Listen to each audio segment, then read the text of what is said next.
की तलाश में शायद है कि पानी मिल जाए वक्त पर वजू कर लो और नमाज अदा कर लो, लेकिन वो लोग दूर दराज इधर उधर देखते हैं, कहीं भी पानी नहीं मिलता। हजरत वक्त के शायद कोई कुआं नजर आता है, कुआं देख करके उसके करीब जाता है, जाने के बाद क्या देखता है कि कुआं तो है, कुएं के करीब पहुंचने के बाद देखता है कि बाल्टी और रस्सी नहीं है। वक्त के जब कुएं के करीब पहुंचे, कुआं के करीब पहुंचने के बाद देखते रस्सी और बाल्टी नहीं है। वक्त असल यानी करीब है, वक्त जा रहा है कि असर की नमाज कहीं कज़ा न हो जाए। उस मकान के करीब में एक यानी मकान, उस कुएं के करीब एक मकान है, मकान के छत पर एक बच्ची यानी खड़ी है। जब उम्र की बच्ची कहती है बाबा आपको किस चीज की तलाश है? वक्त के शायद कहते हैं बेटी मुझे रस्सी और बाल्टी की तलाश है कि रस्सी और बाल्टी मिल जाए मैं से पानी निकाल लूं। उम्र की बच्ची छत के ऊपर से कहती है बाबा आपका ताल्लुक कहां से है? आप किस जगह से तशरीफ लाए हैं? आपका नाम क्या है?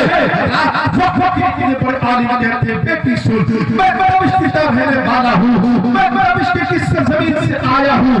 बेटी मेरा नाम शायद मोहम्मद बिन सुलेमान जज़ूरी है। तब उम्र की बच्ची थी, लेकिन वो नाम सुन रखी थी कि बरबिश की सरजमीन पर एक आलिम दीन का नाम है जिनकी शोहरत है, जिनको लोग जानते हैं, अपने मसलों मसाइल से जाके हल करते हैं।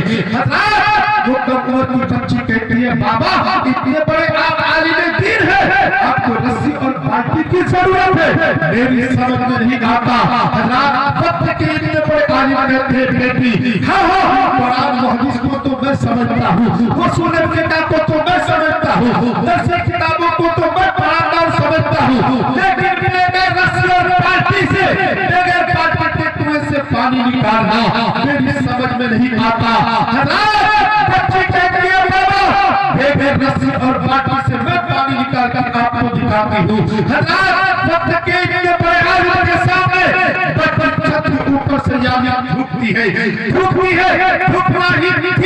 झुकना ही था बच्ची की, झुकती है, उबलता हुआ पानी बाहर आ जाता है।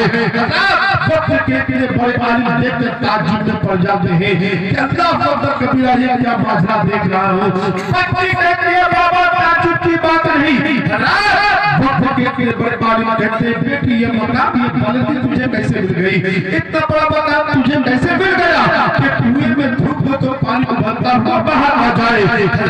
वक्त के आलिम ने कहा था जो कब उम्र की बच्ची कहती थी कि वक्त के शेख वक्त के इतने बड़े आलिम आप मुझसे कह रहे हैं कि उम्र ये वक्त के इतने बड़े आलिम आप मुझसे कह रहे हैं कि इतना बड़ा मकान की बाल्टी कैसे मिल गई? तब उम्र की बच्ची कहती है बाबा ये बुलंद मकाम ये ऊंचाई मुझे मिलने की वजह है, जब मैं सोने जाती हूँ ना मेरी माँ कहती है बेटी नबी पाक सल्लल्लाहु अलैहि वसल्लम पर दुरूद पढ़ ले। बेटी दुरूद पढ़ ले नबी पाक सल्लल्लाहु अलैहि वसल्लम पर। जब मैं जागती हूँ ना मेरी माँ कहती है बेटी इमाम अम्बिया पर दुरूद पढ़ ले। तो मैं सोने जागते उठने बैठते चलते फिरते हमेशा मैं इमाम अम्बिया के बारगाह में दुरूद पढ़ती रही।